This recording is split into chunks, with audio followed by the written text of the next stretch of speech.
Fais ressentir au narcissique la douleur qu'il t'a causée. Tu veux savoir pourquoi tu souffres encore? Ce n'est pas parce qu'il t'a fait du mal, c'est parce que tu continues d'être gentil avec celui qui te méprise en silence. Tu crois qu'en restant doux, il finira par changer. Tu crois qu'en expliquant, en pardonnant, en espérant, il comprendra enfin ce qu'il t'a fait subir. Mais c'est faux. Un narcissique ne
il t'ignore. Un simple message peut t'élever ou t'écraser. Tu crois que c'est de l'amour? C'est du conditionnement. Plus tu cherches à revenir à la version aimante de lui, plus tu t'enchaînes à son piège. Le stoïcien ne joue pas ce jeu. Il voit l'illusion. Il comprend que l'énergie est un bien sacré et que le narcissique n'est qu'un pilleur silencieux. Il cesse d'expliquer. Il cesse de vouloir plaire. Il retire la source. Il coupe le courant. Et c'est là que le narcissique commence à s'effondrer. La vraie gentillesse n'est pas de continuer à donner, mais de savoir quand s'arrêter. Aimer l'autre ne signifie pas s'oublier. Le stoïcien ne fuit pas par lâcheté. Il s'éloigne par sagesse. Il sait qu'on ne peut pas sauver quelqu'un qui prend plaisir à blesser. Et surtout, il ne tombe plus dans le piège de la justification. Chaque fois que tu expliques pourquoi tu mets une limite, tu rouvres la porte. Le narcissique adore les discours.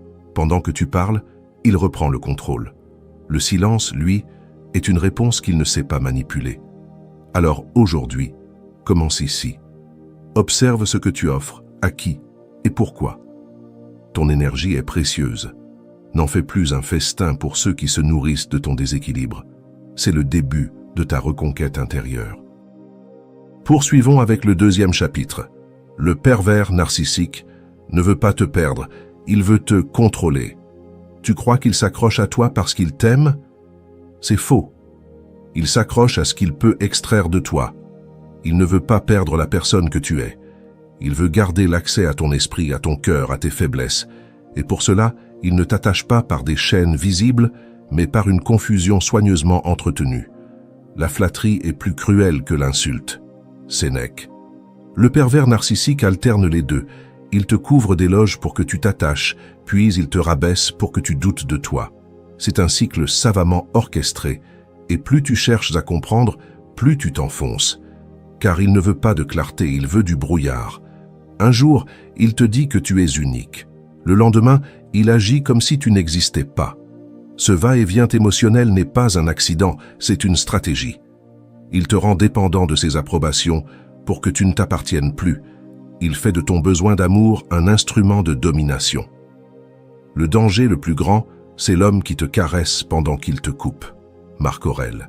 C'est exactement ça. Il ne frappe pas avec des cris, mais avec des gestes doux et des mots ambigus. Il laisse des blessures invisibles, mais profondes. Et comme tu ne peux pas les montrer, tu doutes qu'elles existent? Tu crois que tu peux lui parler, lui faire entendre raison? Non, il n'est pas dans la logique, il est dans la possession. Ce qu'il veut, ce n'est pas un dialogue, c'est ta capitulation. Et chaque fois que tu t'expliques, tu perds un peu plus de terrain.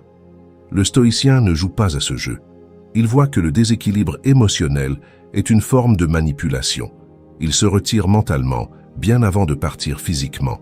Il cesse de chercher à convaincre et commence à protéger son intégrité. C'est là que naît la véritable libération.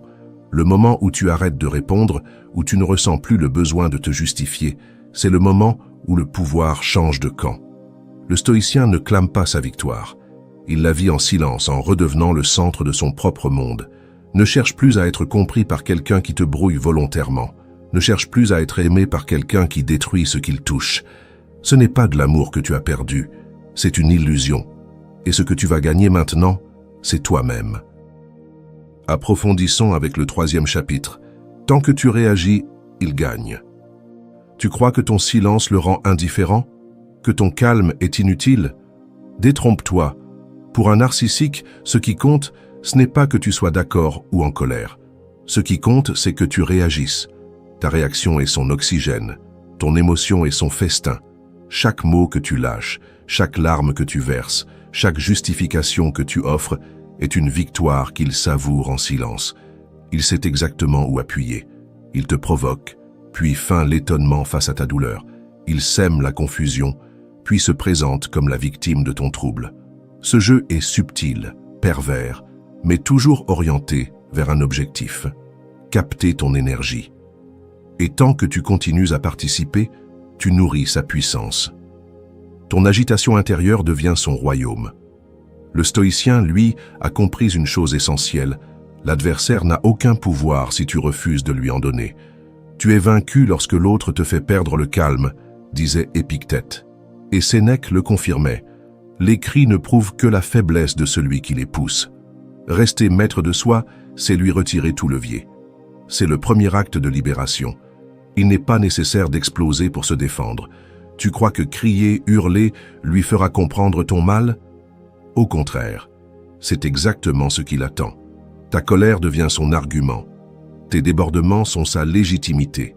Il les utilisera contre toi, encore et encore. Et toi, tu croiras être en train de te battre, alors que tu es déjà en train de perdre. Alors que faire? Se taire, se recentrer, refuser l'entrée de ton esprit à ce poison. Cela demande une force immense, une discipline intérieure.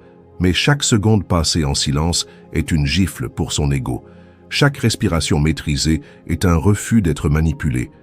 Tu cesses d'être une proie pour devenir un mystère. Et ça, il ne le supporte pas. Lui retirer ta voix, c'est lui retirer son pouvoir. Ne pas lui offrir ton énergie, c'est lui faire goûter à la solitude dont il t'a tant menacé. L'absence de réaction, ce n'est pas de l'indifférence, c'est de la lucidité. C'est l'arme du sage. C'est l'art de faire ressentir une douleur profonde, sans jamais prononcer un mot. Et c'est là que le stoïcisme devient ton armure. Car quand tu ne réponds plus à ses coups, il ne sait plus où frapper. Quand tu refuses d'être blessé, il perd toute stratégie. Tu deviens pour lui un mur, lisse, froid, imprenable. Et ce silence, cette stabilité, ce refus de réagir, c'est la douleur qu'il ne pourra jamais supporter.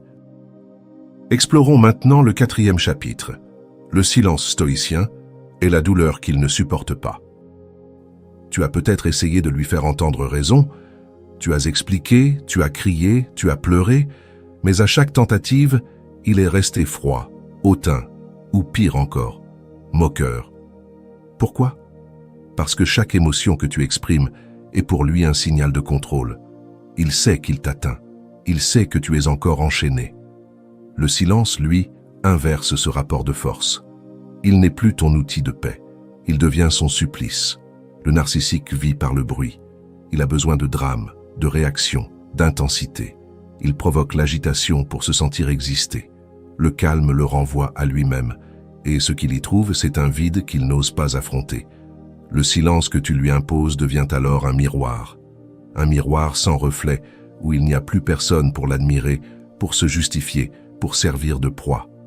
Le mépris est plus fort que la vengeance, affirmait Épictète, et Marc Aurèle ajoutait « Ignore l'insulte, et l'insulteur se tournera contre lui-même ». Ce n'est pas ton silence qui est dur, c'est ce qu'il révèle chez l'autre. Il met à nu son besoin maladif d'être le centre. Il l'expose à sa propre insignifiance, et c'est cela qu'il ne peut tolérer. Quand tu ne réagis plus, il s'agite, il te provoque davantage. Il tente de rallumer le feu que tu as éteint, mais il n'a plus rien à brûler. Tu es devenu un désert, calme, vaste, inatteignable, et c'est ce paysage qu'il redoute le plus, car il ne sait pas naviguer en silence, il se noie dans ce qu'il ne contrôle pas. Ce silence n'est pas de l'oubli, c'est une frontière, une décision intérieure qui dit « je ne te donne plus accès à mon esprit ». Et cette posture, aussi invisible soit-elle, est un choc pour lui. Tu ne lui fais pas de mal, tu cesses simplement de te blesser toi-même. Et c'est ce changement qui l'ébranle. L'âme du stoïcien est une citadelle. Le monde extérieur n'y entre que s'il y est invité. Le narcissique, lui, veut forcer les portes. Mais face à ton silence, il découvre une serrure sans clé. Il n'y a plus de point faible, plus d'ouverture. Il est seul devant le mur de ton calme, et ce mur ne lui répond plus. Il comprendra alors que tu n'es plus une source à laquelle il peut s'abreuver. Tu es devenu un espace sacré qu'il ne peut plus profaner. Ce basculement est radical. Ce n'est plus toi qui cherches la paix en lui, c'est lui qui sent la guerre intérieure monter, car il n'a plus aucun pouvoir sur toi. Ce n'est pas le silence qui détruit, c'est la résistance qui l'exige. Il faut du courage pour ne pas répondre, de la puissance pour ne pas se justifier, et une maîtrise absolue pour ne pas vouloir avoir le dernier mot. Mais ce silence-là, ce silence stoïcien, est une réponse plus puissante que n'importe quel discours, et c'est elle qui, lentement, détruit l'emprise du narcissique. Voyons le 5e chapitre. L'indifférence est une punition que son ego ne tolère pas. Le narcissique ne craint pas ta colère. Il l'attend, il la provoque même, car tant que tu réagis, tu es encore sous son emprise. Ce qu'il ne supporte pas, en revanche, c'est l'indifférence. Ne plus occuper ton esprit, ne plus influencer ton humeur, ne plus avoir d'impact, voilà sa pire peur. Il ne vit que par ton regard. L'en priver, c'est le renvoyer à l'inexistence. Tu crois peut-être que l'indifférence est une fuite. Non, c'est un acte de maîtrise, un choix conscient de ne plus investir une seule goutte d'énergie dans ce qui t'épuise. Ce qui n'a pas de valeur à tes yeux ne peut te blesser, disait Épictète. Et Sénèque nous enseigne, l'indifférence n'est pas de la froideur, mais de la sagesse. Le stoïcien ne méprise pas, il s'élève au-dessus. Le narcissique attend un combat, il veut te garder dans une danse où il mène le rythme. L'indifférence brise la musique, elle fige la scène, elle le confronte à une vérité insupportable.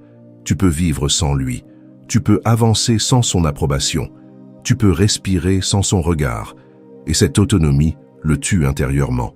Tu ne cries plus, tu ne pleures plus, tu ne t'expliques plus, tu existes simplement, sans qu'il y soit mêlé. Et cette absence de réaction devient, pour lui, une présence insupportable. Ton calme est un affront. Ton silence, une déclaration de rupture plus puissante que 1000 mots. Tu ne joues plus, Tu ne participes plus. Tu n'es plus dans le système. Cette indifférence n'est pas froideur émotionnelle. Elle est purification. C'est ce qui reste quand la blessure a été reconnue, comprise, dépassée. Ce qui reste quand tu refuses de continuer à nourrir la spirale. Elle est maturité, pas abandon. Elle est renaissance, pas repli. Et plus il essaiera de raviver l'ancienne connexion, plus il échouera. Parce qu'en toi, le feu s'est éteint. Pas dans la haine, mais dans la lucidité. Tu as compris que répondre, c'est rouvrir une plaie. Alors, tu choisis de guérir. Et cette guérison, il ne pourra jamais la supporter car elle signe la fin de son pouvoir. Ton indifférence est une frontière sacrée. Elle ne crie pas, elle ne frappe pas, elle ne venge pas. Elle s'élève.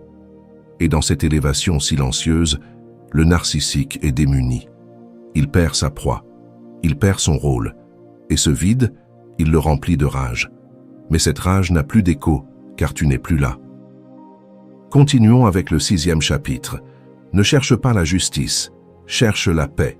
Tu veux qu'il comprenne ce qu'il t'a fait, qu'il regrette, qu'il s'excuse, qu'il reconnaisse enfin le mal qu'il t'a infligé. Mais c'est là l'un des pièges les plus subtils de la souffrance. Attendre justice de la part de celui qui ne connaît que la domination. Espérer qu'un narcissique change, c'est comme attendre d'un masque qu'il dise la vérité. Tu n'auras jamais les mots que tu attends, jamais les excuses que tu mérites. Pas parce que tu ne les mérites pas, mais parce qu'il ne sait pas aimer autrement que par l'exploitation. Il n'a pas la capacité de se remettre en question sans se sentir menacé. Sénèque disait « L'attente est une souffrance volontaire » et tu l'entretiens chaque fois que tu attends une réparation de la part de celui qui a brisé sans jamais regarder derrière lui. Le stoïcien, lui, n'attend rien de l'injuste. Il ne s'empoisonne pas à espérer ce qui ne viendra jamais.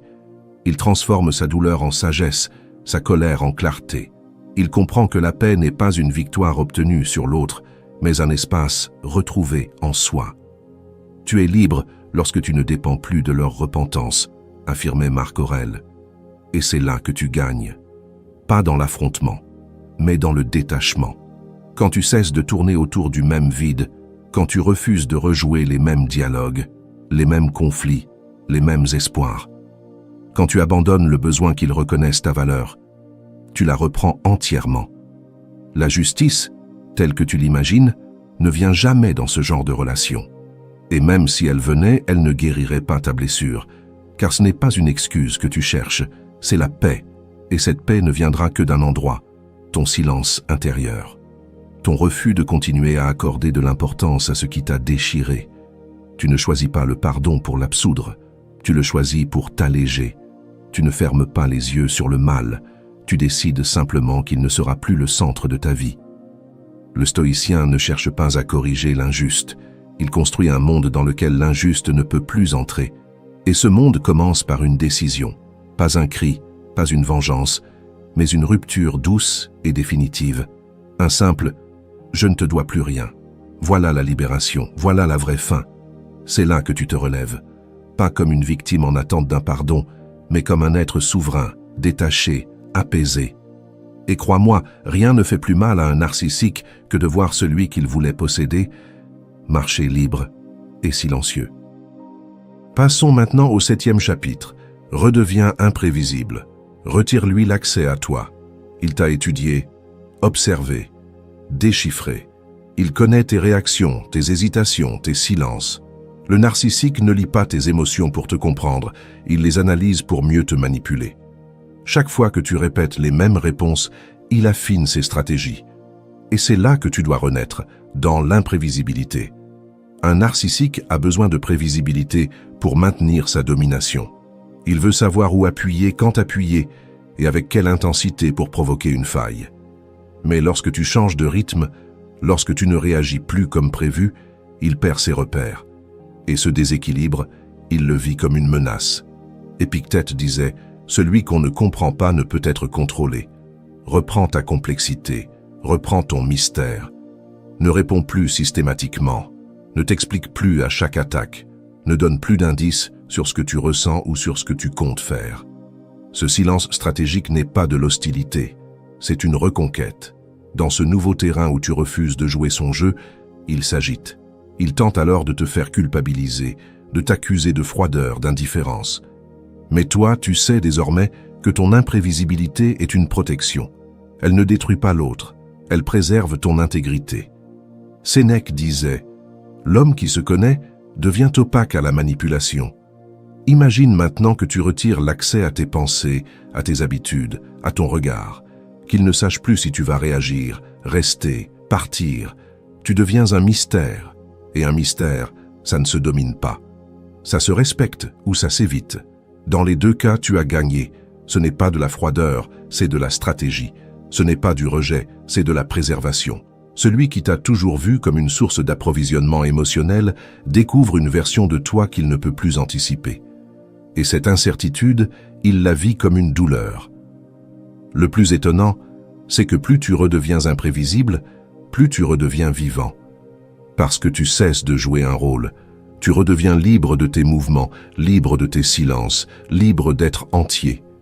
Et cette liberté, c'est le seul langage que le narcissique ne pourra jamais traduire.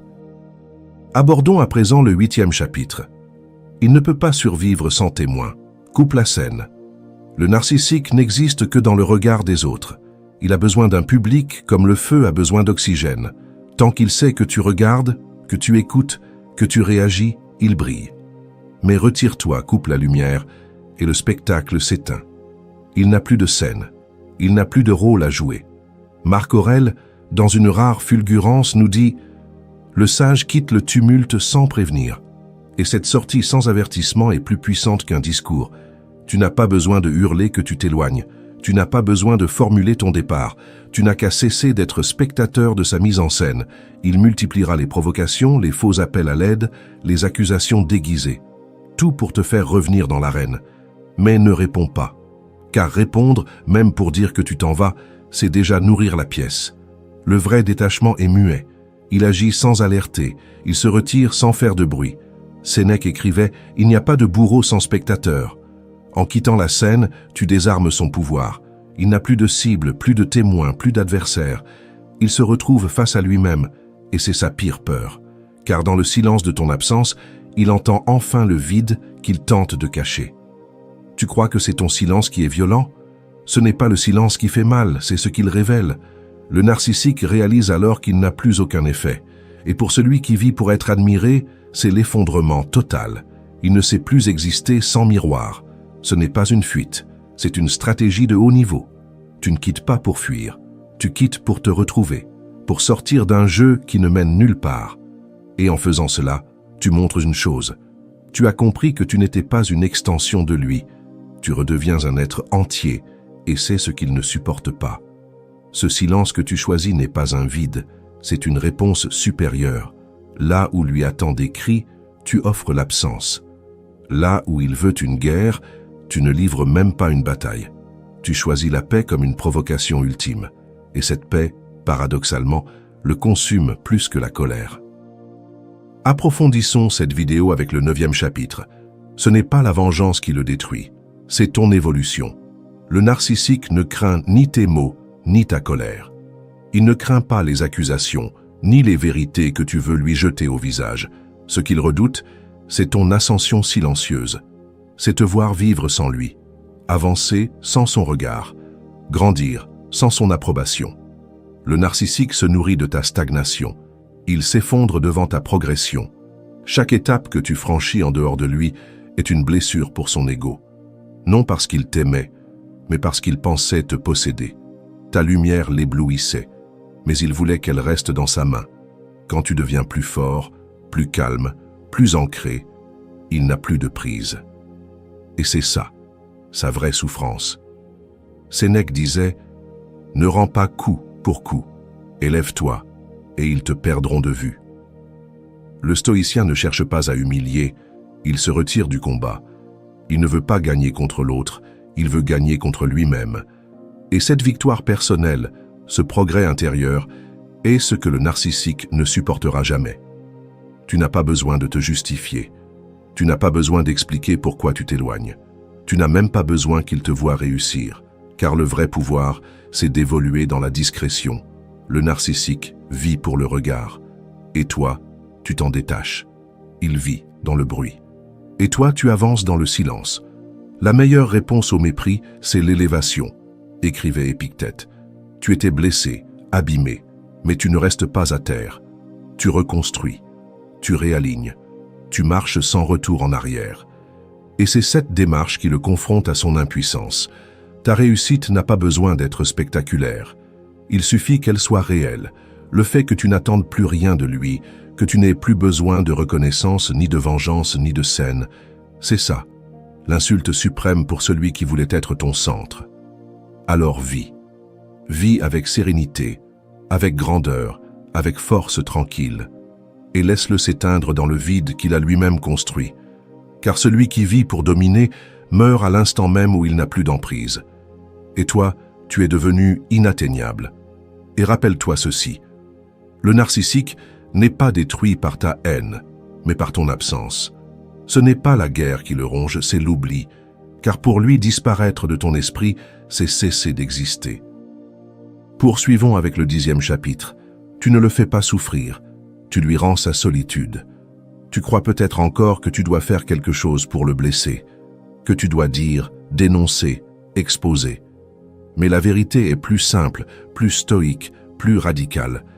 Tu ne le blesses pas en agissant, tu le blesses en partant, en silence, sans besoin de scène, sans cri, sans revanche, juste en te retirant avec dignité.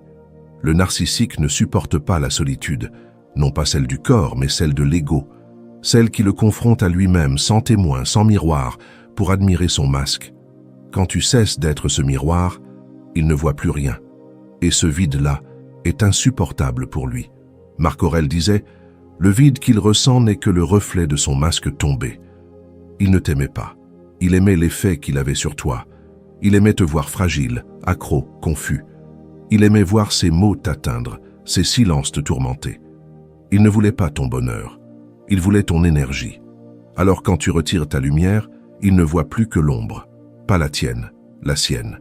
Et c'est cette ombre, cette absence, ce désert émotionnel qui devient sa vraie punition. Tu ne lui as rien pris, tu as juste arrêté de te donner. Et pour lui, c'est pire que tout. Sénèque le résumait ainsi, « Celui qui vit pour être admiré meurt d'indifférence. » Tu ne l'as pas détruit. Tu lui as simplement rendu ce qu'il fuyait, lui-même. Tu as cessé de combler son vide. Et dans ce vide, il n'a trouvé ni écho, ni amour, ni admiration. Seulement le silence, ton silence. C'est ça la victoire stoïcienne. Pas une vengeance, pas une blessure, une souveraineté. Tu choisis la paix, la clarté, la vie. Tu ne vis plus pour corriger l'autre. Tu vis pour ne plus être détruit. Et dans ce choix, tu rends au narcissique ce qu'il avait toujours fui, sa propre insignifiance. Et le plus beau dans tout ça, tu n'as pas eu besoin de te battre. Tu n'as pas eu besoin de te justifier. Tu as juste grandi. Tu es devenu plus vaste que la blessure, plus profond que l'offense, et plus silencieux que le bruit qu'il essayait de faire en toi. Alors garde cette posture, haute, calme, inébranlable. Ne regarde plus en arrière, ne tends plus la main à ce qui t'a vidé. Tu n'es plus une cible, tu n'es plus un miroir, tu es devenu un mur silencieux et lumineux. Et face à ça, il ne peut plus rien. Tu n'as pas besoin de hurler pour qu'on entende ta délivrance. Tu n'as pas besoin de te venger pour être libre. Tu n'as même pas besoin qu'il comprenne. Parce que ce n'est pas à lui que tu dois la paix, c'est à toi. Et aujourd'hui, tu viens de la récupérer. Tu as regardé l'abîme sans y plonger. Tu as compris ce qu'il était et tu as choisi de ne plus jouer. Tu ne seras plus le sauveur d'un cœur vide. Tu ne seras plus la victime d'un jeu truqué. Tu ne seras plus le témoin de son théâtre. Tu sors de la scène et tu éteins les lumières. Marc Aurèle disait « Le vrai pouvoir, c'est de ne rien laisser dominer ton esprit. » Tu viens de prouver que tu en es capable, en gardant ton calme, en retirant ton attention, en choisissant la lumière sans bruit, sans drame. Tu as désarmé sans attaquer, tu as quitté sans fuir, et tu as guéri sans bruit. C'est ça, la victoire silencieuse que le stoïcisme t'enseigne, celle qu'aucun narcissique ne pourra jamais voler, car elle ne dépend que de toi. Alors reste dans cette posture, haute, intouchable, stoïque. Et si un jour le doute revient, repense à ceci. Le narcissique ne craint pas ton cri. Il craint ton indifférence. Il ne redoute pas ta colère. Il redoute ton absence. Et surtout, il ne pleure pas ton amour. Il pleure la perte du pouvoir qu'il avait sur toi. Si ce message a trouvé un écho en toi, abonne-toi dès maintenant. Car ici, nous ne plions plus sous la manipulation. Nous nous relevons dans le silence et la force. Laisse un like pour ancrer ta transformation. Et partage cette vidéo avec celui ou celle qui mérite, enfin, de sortir du piège. Tu n'as plus à supplier d'être respecté. Tu n'as plus à espérer qu'on te voie. Tu es devenu ce que le narcissique redoute le plus, un être libre, lumineux et inatteignable.